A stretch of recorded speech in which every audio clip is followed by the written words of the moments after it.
ശരീരത്തിന്റെ ആകൃതിയിൽ തുന്നിയ വസ്ത്രങ്ങളൊന്നും ഉപയോഗിക്കാൻ പാടില്ല. അണ്ടർവെയർ അടക്കം ഒന്നും ഉപയോഗിക്കാൻ പാടില്ല. പുരുഷന്മാരുടെ ഇഹ്റാമിന്റെ വസ്ത്രം എന്ന് പറയുന്നത് ഉടുക്കാനുള്ള ഒരു തുണിയും പുതക്കാനുള്ള ഒരു തുണിയും മാത്രമാണ്. അതല്ലാത്തതൊന്നും വസ്ത്രമായിട്ട് അനുവദനീയമല്ല. അങ്ങനെയുള്ള ഒരു വസ്ത്രം അണിയുക. തലപ്പാവ് ധരിക്കാൻ പാടില്ല, തൊപ്പി ധരിക്കാൻ പാടില്ല. ഇഹ്റാമിലൊക്കെ പ്രവേശിക്കുമ്പോൾ ചിലപ്പണ്ട് ഈമാൻ കൂടിയിട്ട് തൊപ്പിയൊക്കെ ഇടും ചിലപ്പോ. അപ്പൊ അത് പറ്റൂല. അപ്പൊ തൊപ്പിയിടാനുള്ള ഈമാൻ കൂടാൻ പാടില്ല. അപ്പൊ തല മറക്കാൻ പാടില്ല ആണുങ്ങൾക്ക്. ഹജ്ജിന്റെ കർമ്മങ്ങൾ എന്ന തലക്കെട്ടിലുള്ള ഒരു ക്ലാസ് ആണ് ഇനി ഇവിടെ നടക്കുന്നത്. അഥവാ ഹജ്ജ് എന്ന് പറയുന്ന ഇസ്ലാമിലെ നിർബന്ധ ആരാധനയുടെ കർമ്മങ്ങൾ, അതിനെക്കുറിച്ചാണ് നമ്മൾ വിശദീകരിക്കുന്നത്. അപ്പൊ ഒന്നാമതായി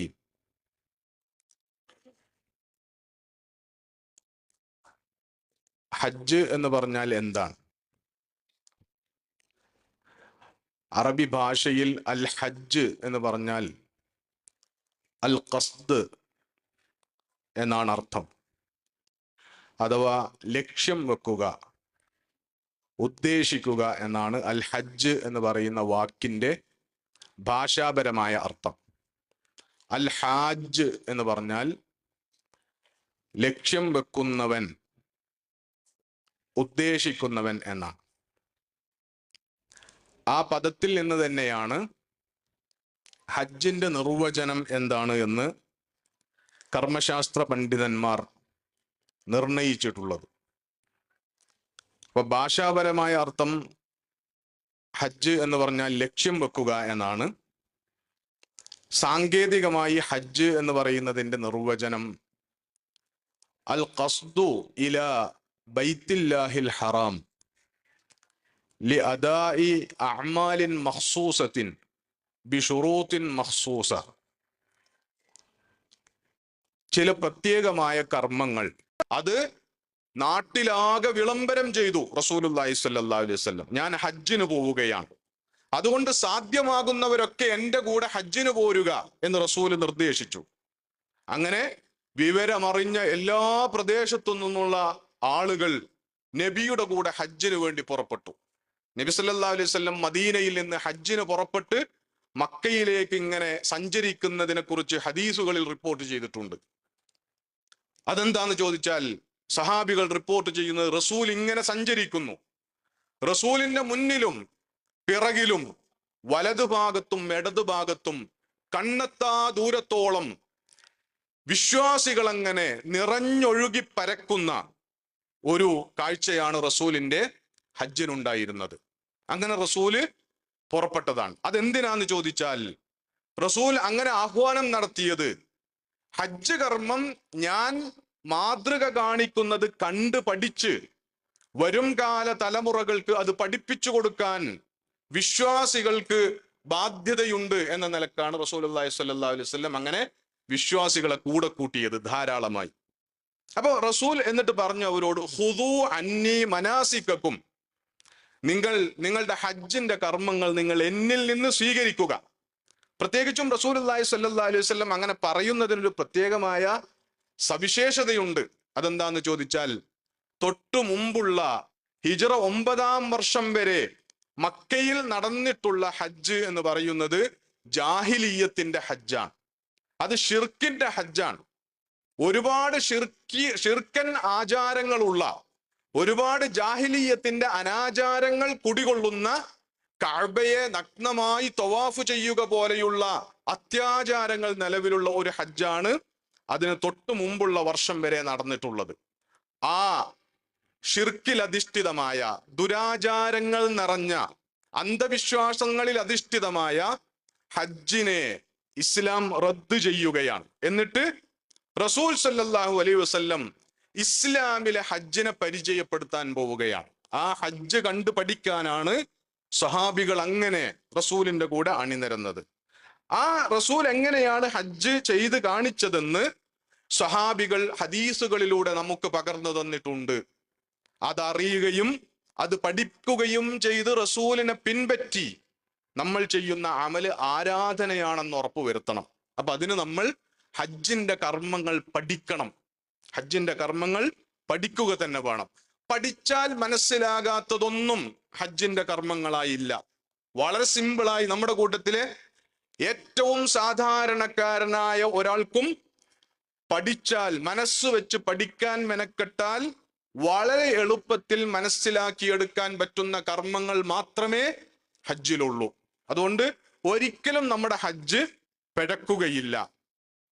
നമ്മൾ ഒന്ന് ശ്രദ്ധ വെച്ചാൽ ഹജ്ജ് പിഴക്കുകയില്ല എന്നതാണ്. അതേ സമയത്ത് ഹജ്ജിന്റെ കർമ്മങ്ങൾ അടിസ്ഥാനപരമായി എന്തൊക്കെയാണ് എന്നത് നമ്മൾ ഓരോരുത്തരും വ്യക്തിപരമായി പഠിക്കുക തന്നെ ചെയ്യണം. അതെല്ലാവരും അവിടെ കൂട്ടത്തോടെ ചെയ്യല്ലേ, അപ്പൊ അവിടെ എല്ലാവരുടെയും കൂടെ അങ്ങോട്ട് പോയാൽ മതി എന്ന് തെറ്റിദ്ധരിക്കരുത്. കാരണം ഹജ്ജ് എന്ന് പറയുന്നത് ഇസ്ലാമിൽ ഫർള് ഐനായ കർമ്മമാണ്. വ്യക്തിഗതമായി ഓരോരുത്തർക്കും നിർബന്ധമുള്ള ഫർളാക്കപ്പെട്ട കർമ്മമാണത്.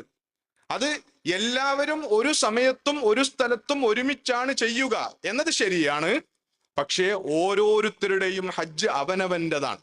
എൻ്റെ ഹജ്ജ് അത് റസൂൽ മാതൃക കാണിച്ചു തന്നതുപോലെ ശരിയായിട്ടാണ് നിർവഹിക്കപ്പെടുന്നത് എന്നുറപ്പുവരുത്താനുള്ള ഉത്തരവാദിത്വവും ബാധ്യതയും എനിക്ക് മാത്രമാണ്. അതുകൊണ്ട് ഞാൻ അത് അറിഞ്ഞും പഠിച്ചും പോകണം. അതുകൊണ്ട് ഹജ്ജിന്റെ മുന്നൊരുക്കം എന്നുള്ള നിലക്ക് ഇനിയുള്ള ദിവസങ്ങളിൽ നിങ്ങൾ ആ കാര്യങ്ങൾ നിങ്ങൾക്ക് ഉറച്ച ബോധ്യമുണ്ടായിരിക്കുന്നു എന്ന ഒരവസ്ഥയിലെത്തും വിധത്തിൽ പഠിക്കണം എന്ന് ഈ സന്ദർഭത്തിൽ ഓർമ്മപ്പെടുത്തുകയാണ്. അങ്ങനെയുള്ള ഹജ്ജിന്റെ കർമ്മങ്ങൾ വളരെ പെട്ടെന്ന് പറഞ്ഞു പോവുകയാണ് ചെയ്യുന്നത്. ആദ്യം ഹജ്ജിന്റെ കർമ്മങ്ങൾ എന്തൊക്കെയാണ് എന്ന് മൊത്തത്തിൽ പറയുകയും അതിനുശേഷം നമ്മൾ ഇവിടുന്ന് യാത്ര പുറപ്പെടുന്നത് മുതൽ ഹജ്ജിന്റെ ദിവസം അവസാനിക്കുന്നത് വരെയുള്ള ഓരോ ദിവസങ്ങളിലെയുള്ള കർമ്മങ്ങൾ ഒന്ന് ഓടിച്ച് അനുവദിക്കപ്പെട്ട സമയത്തിനകത്ത് വിശദീകരിക്കാൻ ശ്രമിക്കുകയുമാണ് ഞാൻ ചെയ്യുന്നത്. ഒന്നാമത്തെ കാര്യം, ഹജ്ജിൽ ചെയ്യേണ്ടുന്ന കർമ്മങ്ങൾ എന്തൊക്കെയാണ് എന്ന് നമ്മൾ പഠിക്കുന്നതിന് മുമ്പ് പഠിക്കേണ്ടുന്ന ഒരു കാര്യം എന്താണ് എന്ന് ചോദിച്ചാൽ, അല്ലാഹു സുബ്ഹാനഹു വ തആല വിശുദ്ധ ഖുർആനിൽ ഹജ്ജിനെ പറ്റി പറഞ്ഞപ്പോ ഇവിടെ തുടക്കത്തിൽ ഓതി വെച്ച ആയത്ത് നമ്മൾ ശ്രദ്ധിക്കണം. അൽ ഹജ്ജു അഷ്ഹുറും മഅലൂമാത്ത്.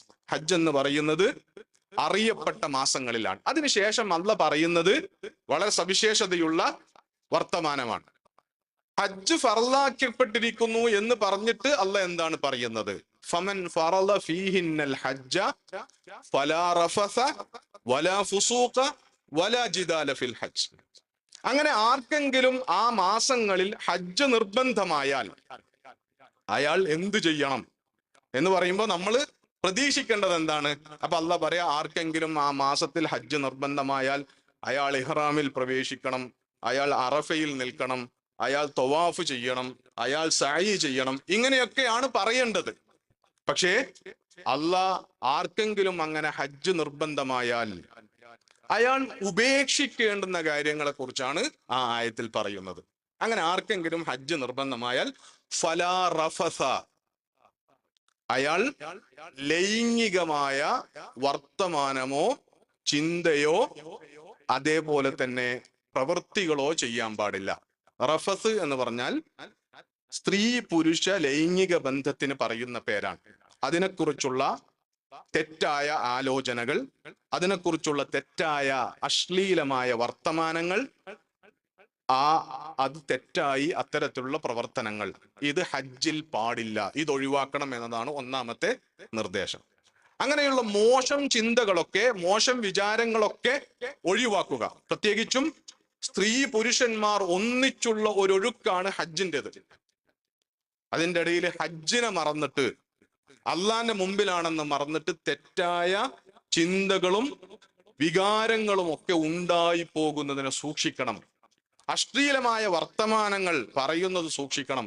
പ്രത്യേകിച്ചും നമ്മുടെ കയ്യിലൊക്കെ മൊബൈൽ ഫോണുകൾ ഉള്ളത് കൊണ്ട് അതിൽ അശ്ലീലമായി വരുന്നത്, അശ്ലീല ചൊവയുള്ള വർത്തമാനങ്ങൾ നാട്ടിലുള്ളപ്പോൾ വരുന്നത് പോലെ ആ വരുന്നതൊക്കെ കാണുകയും കേൾക്കുകയും അത് ഷെയർ ചെയ്യുകയും ഒക്കെ ചെയ്യുന്നതൊക്കെ പാടില്ലാത്ത കാര്യമാണ്. അപ്പൊ അത്തരത്തിലുള്ള അശ്ലീലമായതെല്ലാം വെടിയണം. വലാ ഫുസൂഖ, രണ്ടാമത് ഫുസൂഖ് ഉപേക്ഷിക്കണം. ഫുസൂഖ് എന്ന് പറഞ്ഞാൽ മൊത്തത്തിൽ അള്ളാഹുവിനെ ധിക്കരിച്ച് ചെയ്യുന്ന എല്ലാ തിന്മകൾക്കും പറയുന്നതാണ്. അതുകൊണ്ട് അള്ളാഹിനെ ധിക്കരിക്കരുത്. ചെറുതോ വലുതോ ആയ ഒരു കാര്യത്തിലും അള്ളാഹിനെ ധിക്കരിക്കാതിരിക്കാൻ ശ്രദ്ധിക്കണം. ഇതാണ് രണ്ടാമത്തെ നിർദ്ദേശം. മൂന്നാമത്തത് വലാ ജിദാല ഫിൽ ഹജ്ജ്, ഹജ്ജിൽ തർക്കങ്ങൾ ഉപേക്ഷിക്കണം എന്നതാണ്. ആവശ്യത്തിനാണ് എന്ന് നമുക്ക് തോന്നിയാലും അനാവശ്യമാണെങ്കിലും എല്ലാ തരത്തിലുള്ള തർക്കങ്ങളും ഉപേക്ഷിക്കണം. തർക്കങ്ങളിൽ പെട്ടുപോകുന്നത് ശ്രദ്ധിക്കണം. ഇപ്പൊ നമ്മൾ ഹജ്ജിനാണ് പുറപ്പെട്ടത് എങ്കിൽ കൂടി നമ്മളെ വഴിപിഴപ്പിക്കാൻ ഇബ്ലീസും കൂട്ടാളികളും പണിയെടുക്കും. അത് ചിലപ്പോൾ നമ്മളെ ഇഹ്റാം തെറ്റിക്കാനോ തവാഫ് തെറ്റിക്കാനോ ഒന്നും ആയിരിക്കുകയില്ല. ഹജ്ജിലായിരിക്കെ പാടില്ലെന്ന് അള്ളാഹു സുബ്ഹാനഹു വ തആല നിശ്ചയിച്ചിട്ടുള്ള പറഞ്ഞിട്ടുള്ള ഈ കാര്യങ്ങളിൽ നമ്മളെ പെടുത്താനായിരിക്കും.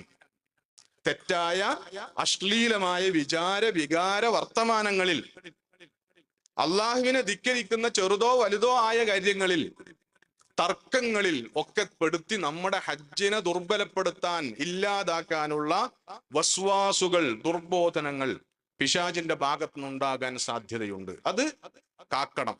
അപ്പോ അമലുകൾ എന്തൊക്കെ ചെയ്യണം എന്നതിന് മുമ്പ് ശ്രദ്ധിക്കേണ്ടത്, പ്രത്യേകിച്ചും ഹജ്ജിൽ ആദ്യമായിട്ട് നമ്മൾ ഇഹ്റാമിൽ പ്രവേശിക്കുകയാണ് ചെയ്യുന്നത്. ഇഹ്റാം എന്ന് പറഞ്ഞാൽ ഹറാമാക്കുക എന്നതാണ് അതിന്റെ അർത്ഥം. ഇഹ്റാമിൽ പ്രവേശിക്കുന്നതോടുകൂടി അള്ളാഹ് ഹറാമാക്കുന്ന, ഇഹ്റാമിൽ അല്ലാതിരിക്കുമ്പോൾ നമുക്ക് ഉദാരമായി ഹലാലായ കുറെ കാര്യങ്ങളുണ്ട്. അത് ചെയ്യാതിരിക്കാൻ ശ്രദ്ധിക്കുക എന്നതാണ് ഹജ്ജുമായി ബന്ധപ്പെട്ട് കർമ്മങ്ങൾ എന്നുള്ള നിലക്ക് തന്നെ ഒന്നാമതായി ശ്രദ്ധിക്കേണ്ടത്. അത് കഴിഞ്ഞാൽ പിന്നെ ഇനി ഹജ്ജിന്റെ കർമ്മങ്ങൾ എന്തൊക്കെയാണ് എന്നതാണ് നമ്മൾ പരിശോധിക്കുന്നത്. ഹജ്ജിന്റെ കർമ്മങ്ങൾ 4 ഇനത്തിലുള്ള കർമ്മങ്ങളാണ് ഹജ്ജിലുള്ളത്. ശ്രദ്ധിക്കുക, 4 ഇനത്തിലുള്ള കർമ്മങ്ങളാണ് ഹജ്ജിലുള്ളത്. ഒന്നാമത്തേതിന് ഹജ്ജിന്റെ റുക്നുകൾ എന്നാണ് പറയുക. രണ്ടാമത് ഹജ്ജിന്റെ വാജിബുകൾ എന്നാണ് പറയുക. മൂന്നാമത്തേത് ഹജ്ജിന്റെ സുന്നത്തുകൾ. നാലാമത്തത് ഹജ്ജിലെ തവാബി എന്നാണ് പറയുക. അതുകൊണ്ട് ഉദ്ദേശിക്കുന്നത് ഹജ്ജിലെ അനുബന്ധ പ്രവർത്തനങ്ങൾ എന്നതാണ്. വിശദീകരിക്കാം. ഒന്നാമത് ഹജ്ജിന്റെ റുക്നുകൾ. റുക്നുകൾ എന്ന് പറഞ്ഞാൽ ഏതൊരു ആരാധനയുടെയും അടിസ്ഥാന ഘടകങ്ങളാണ് റുക്നുകൾ എന്ന് പറയുന്നത്. അതില്ലാതെ ആ ആരാധന സാധ്യമാവുകയില്ല. എന്ന് പറഞ്ഞാൽ നിർബന്ധമായും അനുഷ്ഠിക്കേണ്ടുന്ന കർമ്മങ്ങളാണിത്. ഇതിൽ ഏതെങ്കിലും ഒന്ന് ഉപേക്ഷിച്ചാൽ അത് നിർവഹിക്കുക, അതിന്റെ സമയത്ത് നിന്ന് അത് നഷ്ടപ്പെട്ടു പോയാലും അത് നിർവഹിക്കുക എന്നതല്ലാത്ത ഒരു പരിഹാര മാർഗവും ഇല്ല. അത് നിർവഹിച്ചുകൊണ്ടല്ലാതെ ഹജ്ജാവുകയില്ല. അതിന് പകരം വേറെ പരിഹാരം ചെയ്തിട്ടൊന്നും കാര്യമില്ല. റുക്നുകൾ നഷ്ടപ്പെട്ടാൽ ഹജ്ജ് ബാത്തിലാകും. വീണ്ടെടുക്കാൻ പറ്റുന്ന സ്വഭാവത്തിലാണ് റുക്നുകൾ നഷ്ടപ്പെട്ടത് എങ്കിൽ അതിനെ വീണ്ടെടുക്കാം. വീണ്ടെടുക്കാൻ പറ്റിയില്ലെങ്കിൽ അയാൾ പിറ്റേ വർഷം വീണ്ടും പോയി ഹജ്ജ് ഖളാ വീട്ടേണ്ടി വരും. അങ്ങനെ നിർബന്ധ സ്വഭാവത്തിൽ നിർവഹിക്കേണ്ടതാണ് ഹജ്ജിന്റെ റുക്നുകൾ എന്ന് പറയുന്നത്. അങ്ങനെയുള്ള ഹജ്ജിന്റെ റുക്നുകൾ 5 എണ്ണമാണ്. ഒന്ന് അൽ ഇഹ്റാം, ഒന്ന് ഇഹ്റാമാണ്. ഇഹ്റാമിൽ പ്രവേശിക്കുക എന്നതാണ് ഹജ്ജിന്റെ റുക്നിൽപ്പെട്ട ഇഹ്റാം കൊണ്ട് ഉദ്ദേശിക്കുന്നത്. എന്ന് പറഞ്ഞാൽ ഒരാൾ നിർബന്ധമായും ഹജ്ജിന്റെ കർമ്മങ്ങൾ ആരംഭിക്കുന്നതിന് മുമ്പ് ഹജ്ജിലേക്ക് പ്രവേശിക്കുന്നതായി നിയ്യത്ത് ചെയ്തിരിക്കണം. നിയ്യത്ത് എന്ന് പറഞ്ഞാൽ മനസ്സിൽ കരുതുന്നതിനാണ് നിയ്യത്ത് എന്ന് പറയും. ബാക്കിയുള്ളതൊക്കെ വിട്ടിട്ട് ഇപ്പൊ റുക്ന് കൊണ്ട് ഉദ്ദേശിക്കുന്നത് ഹജ്ജിന് നിയ്യത്ത് വെച്ചിരിക്കണം. ഇതാണ് ഒന്നാമത്തെ റുക്ന്. ഒരാൾ ദുൽഹജ്ജ് 9 അന്ന് അറഫയിൽ എത്തുമ്പോഴും അയാൾ ഹജ്ജിന് നിയ്യത്ത് വെച്ചിട്ടില്ല എങ്കിൽ അയാളുടെ ഹജ്ജ് ശരിയാവുകയില്ല. പക്ഷെ അയാൾക്ക് എന്ത് ചെയ്യാം? അറഫയിൽ വെച്ചാണെങ്കിലും ഹജ്ജിന് നിയ്യത്ത് വെച്ചുകൊണ്ട് ഹജ്ജിലേക്ക് പ്രവേശിക്കാം. ബാക്കി വിശദാംശങ്ങൾ നമ്മൾ പിന്നീട് പറയും. രണ്ടാമത്തെ ഹജ്ജിന്റെ റുക്ൻ അറഫയിൽ നിൽക്കുക എന്നതാണ്. അറഫയിൽ നിൽക്കുക എന്നതാണ് ഹജ്ജിന്റെ രണ്ടാമത്തെ റുക്കൻ. ഇതും നഷ്ടപ്പെട്ടു പോകാൻ പാടില്ലാത്തതാണ്. അറഫയിൽ നിൽക്കാനുള്ള സമയം ദുൽഹജ്ജ് 9 ലുഹർ മുതൽ, ലുഹറിന്റെ സമയം മുതൽ ദുൽഹജ്ജ് 10 രാവിലെ സുബ്ഹി ബാങ്ക് കൊടുക്കുന്നതിന് മുമ്പ് വരെയുള്ള സമയം വരെയാണ്. ഇതിനിടയിൽ അറഫയുടെ ഉള്ളിൽ ഏതെങ്കിലും ഒരു സ്ഥലത്ത് ഒരു നിമിഷത്തേക്കെങ്കിലും കാൽ കുത്താൻ കഴിഞ്ഞാൽ അയാൾക്ക് അറഫ കിട്ടി എന്നാണ്. എന്ന് പറഞ്ഞാൽ ഈ സമയത്തിനുള്ളിൽ എപ്പോഴെങ്കിലും കുറച്ചു സമയം അയാൾ അറഫയിൽ വന്ന് നിന്നിരിക്കണം എന്നതാണ് അതിന്റെ നിയമം. ഇല്ലെങ്കിൽ അയാൾക്ക് അറഫ കിട്ടുകയില്ല, ആ റുക്കിന് കിട്ടുകയില്ല. ആ റുക്കിന് കിട്ടിയില്ലെങ്കിൽ അയാൾക്ക് ഹജ്ജ് ശരിയാവുകയില്ല. റുക്കിനുകളിൽ ഏറ്റവും ശ്രദ്ധിക്കേണ്ടുന്ന റുക്കിന് അറഫയിൽ നിൽക്കലാണ്. റസൂൽ സല്ലല്ലാഹു അലൈഹി വസല്ലം അൽ ഹജ്ജു അറഫ എന്ന് പറഞ്ഞത് അതുകൊണ്ടാണ്. കാരണം എന്താന്ന് ചോദിച്ചാൽ, ഈ പറഞ്ഞ സമയത്തിനുള്ളിൽ ഒരാൾക്ക് അറഫയിൽ നിൽക്കാൻ പറ്റിയിട്ടില്ലെങ്കിൽ ഇഹ്റാം കെട്ടിയൊക്കെ വന്നതാണ്. പക്ഷേ എന്തെങ്കിലും കാരണം കൊണ്ട്, അത് ന്യായമായ കാരണങ്ങളാവാം, ന്യായമില്ലാത്ത കാരണങ്ങളാവാം, ഈ നിശ്ചയിക്കപ്പെട്ട സമയത്ത് അറഫയിൽ നിൽക്കാൻ ഒരാൾക്ക് പറ്റിയിട്ടില്ലെങ്കിൽ അയാൾ പിന്നെ എന്താ ചെയ്യാന്ന് ചോദിച്ചാൽ, അയാൾ ഉംറയുടെ കർമ്മങ്ങൾ പൂർത്തീകരിച്ച് ഇഹ്റാമിൽ നിന്ന് ഒഴിവായി ബലിയറുക്കണം ആദ്യം. എന്നിട്ട് അയാൾ ഉംറയുടെ കർമ്മങ്ങൾ ചെയ്തു പൂർത്തിയാക്കി അതിൽ നിന്ന് ഇഹ്റാമിൽ നിന്ന് തഹല്ലുലാവണം. എന്നിട്ട് അടുത്ത വർഷം പോയി ഹജ്ജ് ഖളാ വീട്ടണം. അറഫയിൽ നിൽക്കുക എന്നത് നഷ്ടപ്പെട്ടാലുള്ള പ്രശ്നം അതാണ്. ബാക്കിയുള്ളതൊക്കെ നമുക്ക് വീണ്ടെടുക്കാൻ പറ്റും, റുക്കനുകളൊക്കെ. ഇനി ഹജ്ജിന്റെ മൂന്നാമത്തെ റുക്കൻ തവാഫുൽ ഇഫാദ, ഹജ്ജിന്റെ തവാഫ് എന്നതാണ്. ആ തവാഫ് നഷ്ടപ്പെടാൻ പാടില്ല, അത് നിർബന്ധമായും ചെയ്തിരിക്കണം. അത് ചെയ്യുന്നതോടുകൂടിയേ, അത് പൂർത്തീകരിച്ചാലേ ഒരാളുടെ ഹജ്ജ് പൂർത്തിയാവുകയുള്ളൂ, അയാൾ പൂർണ്ണമായും ഇഹ്റാമിൽ നിന്ന് ഒഴിവാവുകയുള്ളൂ. അത് ഒരാൾക്ക് അതിന്റെ സമയത്ത് നഷ്ടപ്പെട്ടാൽ, അതിന്റെ സമയം എന്ന് പറഞ്ഞാൽ ഏറ്റവും അഫ്ളലായ സമയം ദുൽഹജ്ജ് 10 അന്നാണ്. ദുൽഹജ്ജിന്റെ 10 അന്ന് ഒരാൾക്ക് അത് നിർവഹിക്കാൻ പറ്റിയിട്ടില്ലെങ്കിൽ അയാൾക്ക് 11, 12, 13 ഒക്കെ അത് നിർവഹിക്കാം. ഇനി അതിനുള്ളിലും കഴിഞ്ഞിട്ടില്ലെങ്കിൽ ദുൽഹജ്ജ് മാസം അവസാനിക്കുന്നതിന് മുമ്പ് അയാൾക്ക് മറ്റൊരു പരിഹാരക്രിയവും ഇല്ലാതെ തവാഫുൽ ഇഫാദ നിർവഹിക്കാം. ഇനി അതിനുള്ളിലും ഒരാൾക്ക് ചെയ്യാൻ കഴിഞ്ഞിട്ടില്ലെങ്കിൽ അയാൾ എപ്പോഴാണോ അയാൾക്ക് സൗകര്യം അപ്പോൾ തവാഫുൽ ഇഫാദ നിർവഹിക്കണം. വല്ല കാരണവശാലും ഒരാൾ അത് നിർവഹിക്കാതെ അവിടെ നിന്ന് നാട്ടിലേക്ക് മടങ്ങിയാൽ പിന്നീട് എപ്പോഴെങ്കിലും സൗകര്യപ്പെടുന്ന ആദ്യ സന്ദർഭത്തിൽ തിരിച്ചുപോയി അയാൾ തവാഫുൽ ഇഫാദ നിർവഹിക്കണം. അതല്ലാതെ അതിന് വേറെ മാർഗമൊന്നും ഇല്ല. ഹജ്ജിന്റെ റുക്കിനാണത്, അത് ചെയ്തേ പറ്റൂ. നാലാമത്തെ ഹജ്ജിന്റെ റുക്കിന് സഫാ മറുവകൾക്കിടയിലുള്ള സഅയാണ്. അതും ഇതേപോലെ വിടാതെ ചെയ്യേണ്ടുന്ന കാര്യമാണ്. വിശദാംശങ്ങൾ ഒഴിവാക്കുകയാണ്. അഞ്ചാമത്തെ റുക്കിന് മുടി മുണ്ഡനം ചെയ്യുക എന്നതാണ്. മുടി മുണ്ഡനം ചെയ്യുക എന്നതാണ് അഞ്ചാമത്തെ റുക്കിൻ.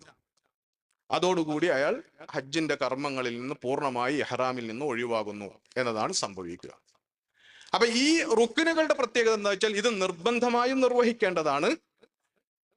ഇത് നിർവഹിക്കുകയല്ലാത്ത മറ്റു പരിഹാരങ്ങളൊന്നുമില്ല എന്നതാണ്. ഇനി ഹജ്ജിന്റെ കർമ്മങ്ങളിൽ രണ്ടാമത്തെ കാറ്റഗറി വാജിബാത്തുകളാണ്. അപ്പൊ എന്താ, റുക്കിനുകൾ വാജിബല്ലേ എന്ന് ചോദിച്ചാൽ റുക്കിനുകളും വാജിബാണ്. പക്ഷേ റുക്കിനുകൾ ഉപേക്ഷിച്ചാൽ ഹജ്ജ് ബാത്തിലാകും.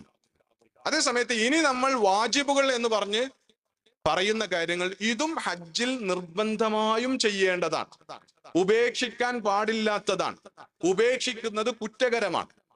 പക്ഷേ ഈ വാജിബുകൾ ഏതെങ്കിലും ഒന്ന് ഒരാൾക്ക് നിർവഹിക്കാൻ പറ്റിയില്ല, അയാൾക്കത് മടക്കി നിർവഹിക്കാനും പറ്റിയില്ല എന്ന് പറഞ്ഞാൽ അയാൾക്കത് നഷ്ടപ്പെട്ടു എന്ന് അയാൾ അറിഞ്ഞു, എന്നിട്ട് തിരിച്ചുപോയി അത് അതേപോലെ വീണ്ടെടുക്കാനും പറ്റിയില്ല എങ്കിൽ അയാളുടെ ഹജ്ജ് ബാത്തിലാവുകയില്ല. അതിന് പകരം അയാൾ ഫിദിയ കൊടുത്താൽ പരിഹരിക്കപ്പെടുന്നതാണ്.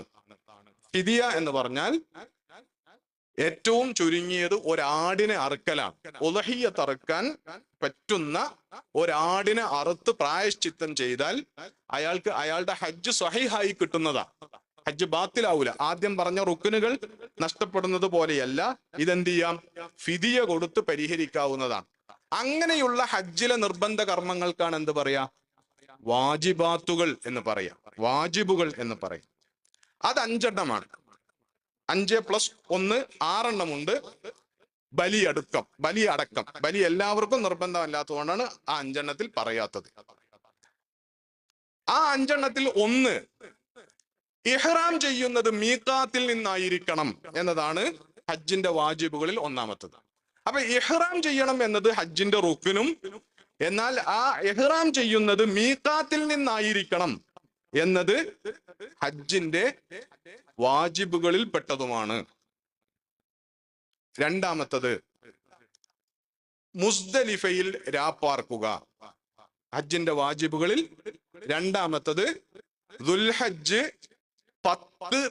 ദുൽഹജ്ജിന്റെ 10-ാം രാവിൽ അഥവാ ദുൽഹജ്ജ് 9-ന് അറഫയിൽ നിന്ന് മടങ്ങിയാൽ അന്നത്തെ രാത്രിയിൽ മുസ്ദലിഫയിൽ രാപ്പാർക്കുക എന്നത് ഹജ്ജിന്റെ വാജിബുകളിൽ പെട്ടതാണ്.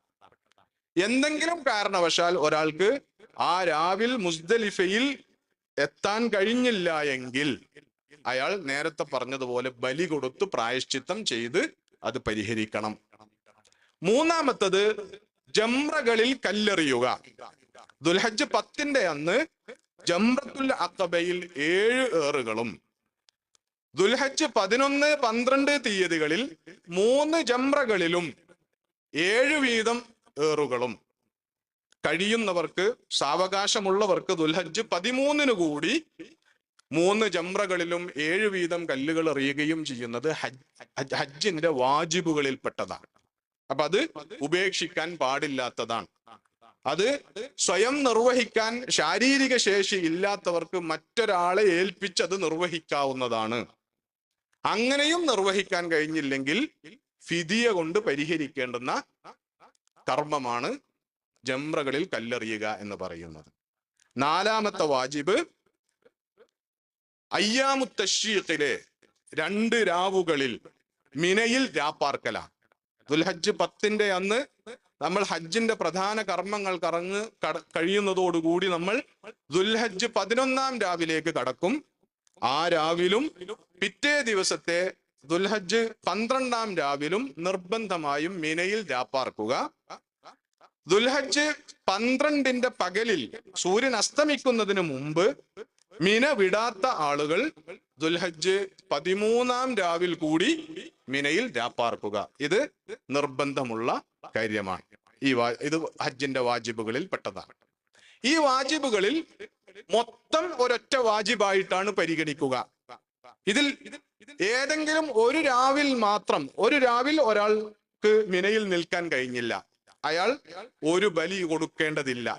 അയാൾ അതിന് പകരം ഒരു അഗതിക്ക് ഭക്ഷണം കൊടുത്താൽ മതി. രണ്ടാമത്തെ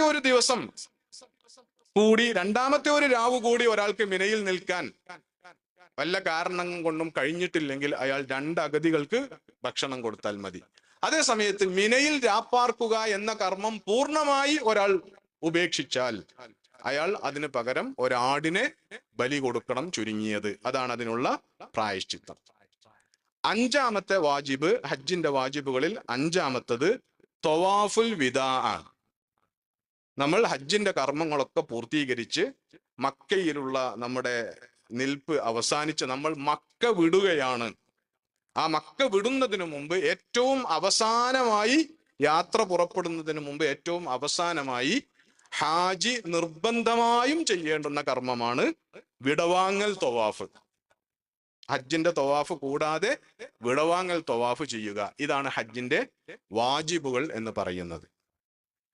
ഇനി ഹജ്ജിന്റെ സുന്നത്തുകൾ എന്നുള്ളത് കൊണ്ട് ഉദ്ദേശിക്കുന്നത് ഹജ്ജിൽ പാലിക്കേണ്ടുന്ന, ഹജ്ജിന്റെ പൂർണ്ണതയ്ക്ക് വേണ്ടി പാലിക്കേണ്ടുന്ന അദബുകൾ, മര്യാദകൾ.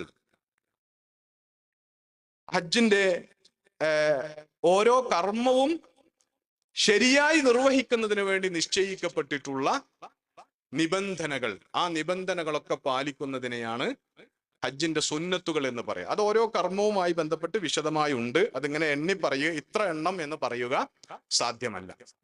നാലാമത്തെ കാറ്റഗറി ഹജ്ജിന്റെ അനുബന്ധങ്ങൾ എന്നതാണ്. അതുകൊണ്ട് കർമ്മശാസ്ത്ര പണ്ഡിതന്മാർ ഉദ്ദേശിച്ചിട്ടുള്ളത്, ഒന്ന്, ഹജ്ജിന്റെ കർമ്മങ്ങൾക്കിടയിൽ നിർവഹിക്കേണ്ടുന്ന പ്രാർത്ഥനകളാണ്. ഹജ്ജിന്റെ കർമ്മങ്ങൾക്കിടയിൽ പഠിപ്പിക്കപ്പെട്ടിട്ടുള്ള, റസൂൽ സല്ലല്ലാഹു അലൈഹി വസല്ലം പഠിപ്പിച്ചിട്ടുള്ള ചില പ്രാർത്ഥനകളുണ്ട്. വളരെ കുറഞ്ഞ പ്രാർത്ഥനകളെ അതുള്ളൂ. ഈ അനുബന്ധങ്ങളുടെ വിധി അത് സുന്നത്താണ്, സുന്നത്തിൽപ്പെട്ടതാണ്. അപ്പൊ റുക്നും വാജിബും നിർബന്ധ കർമ്മങ്ങളാണ്. സുന്നത്തുകൾ എന്ന് നമ്മൾ പറഞ്ഞതും അവസാനം അനുബന്ധം എന്ന് പറഞ്ഞതും സുന്നത്തായ കാര്യമാണ്. അത് ഉപേക്ഷിച്ചാൽ കുഴപ്പമൊന്നുമില്ല, അതിന് പ്രായശ്ചിത്തം നൽകേണ്ടതില്ല, അതിനുള്ള പ്രതിഫലം കിട്ടുകയില്ല എന്ന് മാത്രമേ അതുകൊണ്ട് സംഭവിക്കുകയുള്ളൂ. അപ്പോ ഹജ്ജിലെ ദുആകളും സുന്നത്തിന്റെ കാറ്റഗറിയിലാണ് പെടുക എന്ന് പറഞ്ഞാൽ അതിന്റെ അർത്ഥം ഹജ്ജിൽ നമ്മൾ നിർബന്ധമായും പ്രാർത്ഥിക്കേണ്ടുന്ന ഒരു പ്രാർത്ഥനയുമില്ല എന്നാണ്. എന്ന് പറഞ്ഞാൽ ഏതെങ്കിലും ഒരു പ്രാർത്ഥന നമുക്ക് അറിയാതെ പോയത് കൊണ്ട് നമ്മുടെ ഹജ്ജിന് അതൊരു നിലക്കും കോട്ടം വരുത്തുകയില്ല. അതേ സമയത്ത് ഹജ്ജ് കർമ്മം പരിപൂർണമായ സ്വഭാവത്തിൽ പരിപൂർണ പ്രതിഫലാർഹമായി നിർവഹിക്കാനുള്ള നമ്മുടെ ശ്രദ്ധയുടെ ഭാഗമായി റസൂൽ സല്ലല്ലാഹു അലൈഹി വസല്ലം ചൊല്ലിയ, ഹജ്ജിന്റെ കർമ്മങ്ങൾക്കിടയിൽ ചൊല്ലിയ ചില പ്രാർത്ഥനകളുണ്ട്. ആ പ്രാർത്ഥനകൾ നമ്മൾ കാണാതെ പഠിക്കുക, എന്നിട്ട് അത് അതുപോലെ ചൊല്ലാൻ ശ്രദ്ധിക്കുക. അതിനുള്ള ഒരു അധ്വാനം നമ്മൾ ചെലവഴിക്കേണ്ടതാണ്. അതല്ലാതെ ബാക്കി നമുക്ക് പ്രാർത്ഥിക്കാനും ഒക്കെ കിട്ടുന്ന സന്ദർഭങ്ങളിൽ നമുക്ക് ഏത് പ്രാർത്ഥനയും നിർവഹിക്കാം. അതിൽ പ്രത്യേകിച്ചും ഖുർആനിലും സുന്നത്തിലും ഒക്കെ വന്നിട്ടുള്ള പ്രാർത്ഥനകൾ നമ്മൾ പഠിച്ചു വെച്ചതുണ്ടെങ്കിൽ, അല്ലെങ്കിൽ നമ്മൾ ഇനി പഠിക്കുന്നതുണ്ടെങ്കിൽ അത് നിർവഹിക്കുന്നത് വളരെ ശ്രേഷ്ഠകരമാണ്. ഇനി അതൊന്നും അറിയില്ലെങ്കിലും നമുക്കറിയുന്ന ഭാഷയിൽ നമുക്കാവശ്യമുള്ള എല്ലാ പ്രാർത്ഥനകളും നിരന്തരമായി ഹജ്ജിന്റെ ഓരോ കർമ്മങ്ങളുടെ സമയങ്ങളിലും നിർവഹിക്കാവുന്നതാണ്. അപ്പൊ ഈ കർമ്മങ്ങൾ ഇങ്ങനെ ശ്രദ്ധിച്ചാൽ ഇത്രയേ ഉള്ളൂ ഹജ്ജ് എന്ന് പറയുന്നത്. എന്ന് പറഞ്ഞാൽ നിർബന്ധമായും നഷ്ടപ്പെടുന്നില്ല എന്ന് നമ്മൾ ഉറപ്പുവരുത്തേണ്ടുന്ന കർമ്മങ്ങൾ 10 എണ്ണമാണ്, 11 ശരിക്ക്. അതിലൊന്ന് ബലിയാണ്. മുത്തമത്തി ആയോ ഖാരിനായോ ഹജ്ജ് ചെയ്യുന്ന ആൾ എന്ന് പറഞ്ഞാൽ ഇവിടെ നിന്ന് ഹജ്ജിന് ഇഹ്റാം കെട്ടി പോകുമ്പോൾ ലബ്ബൈക് അല്ലാഹുമ്മ ഉംറ, ഉംറക്കുള്ള ഇഹ്റാമിൽ പ്രവേശിച്ചിട്ടാണ് പോകുന്നത് ഒരാൾ. എന്നിട്ട് അയാൾ മക്കയിൽ ചെന്നിട്ട് നേരെ ചെന്നാലുടൻ തവാഫും സഅയും ചെയ്ത് ഉംറയുടെ കർമ്മങ്ങൾ പൂർത്തീകരിച്ച് മുടി മുറിച്ച് ഇഹ്റാമിൽ നിന്ന് ഒഴിവായി ഉംറയുടെ കർമ്മങ്ങൾ പൂർത്തീകരിക്കുന്നു. അത് കഴിഞ്ഞിട്ട് ദുൽഹജ്ജ് 8 വരെ അയാൾ മക്കയിൽ താമസിക്കുന്നു, ഇഹ്റാമിൽ അല്ലാതെ. എന്നിട്ട് മക്കയിൽ വെച്ച് ദുൽഹജ്ജിന്റെ 8 അന്ന് താമസ സ്ഥലത്ത് വെച്ച് ഇഹ്റാമിനുള്ള മുന്നൊരുക്കങ്ങളൊക്കെ നടത്തി താമസ സ്ഥലത്ത് വെച്ച് ലബ്ബൈക അല്ലാഹുമ്മ ഹജ്ജൻ എന്ന് പറഞ്ഞ് ഹജ്ജിന് ഇഹ്റാം ചെയ്യുന്നു. ഇങ്ങനെ ഉംറയും ഹജ്ജും ഒരു യാത്രയിൽ ഒരുമിച്ച് ചെയ്യുന്ന ആൾ, അതിനാണ് മുത്തമത്തി അല്ലെങ്കിൽ തമത്തു എന്ന് പറയും. അങ്ങനെ ചെയ്യുന്ന ആൾ ബലി അറുക്കൽ നിർബന്ധമാണ്, ബലി അറുക്കൽ നിർബന്ധമാണ്. അതേപോലെ തന്നെ ഹജ്ജിന്റെ മറ്റൊരു രീതി എന്ന് പറയുന്നത് ഇവിടെ നിന്ന് മീഖാത്തിൽ നിന്ന് ഇഹ്റാമിൽ പ്രവേശിക്കുമ്പോൾ തന്നെ ലബ്ബൈക അല്ലാഹുമ്മ ഹജ്ജൻ വ ഉംറതൻ, ഞാൻ ഹജ്ജിനും ഉംറക്കും വേണ്ടി ഇഹ്റാമിൽ പ്രവേശിക്കുന്നു എന്ന നിയ്യത്തിൽ ഒരാൾ പ്രവേശിക്കുന്നു. അയാൾ മക്കയിലെത്തും. അയാൾ മക്കയിലെത്തിയിട്ട് തവാഫുൽ ഖുദൂം നിർവഹിക്കും. എന്ന് പറഞ്ഞാൽ മക്കയിൽ വന്ന ഉടനെ നിർബന്ധമായും ചെയ്യേണ്ടുന്ന തവാഫ് അത് ചെയ്യും. എന്നിട്ട് അതിന്റെ ശേഷം അയാൾക്ക് വേണമെങ്കിൽ സഅയ് ചെയ്യാം, അതല്ലെങ്കിൽ സഅയ് അയാൾക്ക് ഹജ്ജിന്റെ തവാഫിന് ശേഷം ചെയ്യാൻ വേണ്ടി മാറ്റിവെക്കാം. ചെന്ന ഉടനെ ഈ തവാഫിന് ശേഷം സഅയ് ചെയ്താൽ പിന്നെ അയാള് ദുൽഹജ്ജ് 10 അന്ന് തവാഫ് മാത്രം നിർവഹിച്ചാൽ മതി, സഅയ് നടത്തേണ്ടതില്ല. അതേ സമയത്ത് ഇപ്പോൾ ചെയ്തിട്ടില്ലെങ്കിൽ, ആദ്യം ചെല്ലുമ്പോൾ അത് ചെയ്തിട്ടില്ലെങ്കിൽ ദുൽഹജ്ജ് 10 അന്ന് തവാഫിന് ശേഷം അയാൾ സഅയ് കൂടി നിർവഹിക്കണം. അങ്ങനെ സഅയും തവാഫും സഅയും പൂർത്തീകരിച്ച അയാൾ മുടി മുറിക്കുന്നില്ല, അയാൾ ഇഹ്റാമിൽ നിന്ന് ഒഴിവാകുന്നില്ല, അയാൾ ഇഹ്റാമിൽ തന്നെ തുടരുകയാണ്. എന്നിട്ട് ദുൽഹജ്ജ് 8-ന്റെ അന്ന് അയാൾ പുതുതായി ഇഹ്റാമിലൊന്നും പ്രവേശിക്കേണ്ടതില്ല. കാരണം ഓൾറെഡി അയാൾ നാട്ടിൽ നിന്ന് പോകുമ്പോൾ തന്നെ ഹജ്ജിനും ഉംറക്കുമുള്ള ഇഹ്റാമിലാണ് ഉള്ളത്. അയാൾ ദുൽഹജ്ജ് 8-ന്റെ അന്ന് നേരെ മിനയിലേക്ക് പോകുന്നു. ആ ഇഹ്റാമിൽ തന്നെ അയാൾ ഹജ്ജിന്റെ കർമ്മങ്ങൾ പൂർത്തീകരിക്കുന്നു. ഇങ്ങനെ ചെയ്യുന്നതിനാണ് ഖിറാൻ എന്ന് പറയും. ഹജ്ജിനെയും ഉംറയെയും ഒരുമിച്ച് ചേർത്ത് നിർവഹിക്കുന്നതിന്. റസൂൽ സല്ലല്ലാഹു അലൈഹി വസല്ലമയുടെ ഹജ്ജ് അങ്ങനെയായിരുന്നു. ഇങ്ങനെ ചെയ്യുന്ന ആളും നിർബന്ധമായും എന്ത് ചെയ്യണം? ബലി കൊടുക്കണം.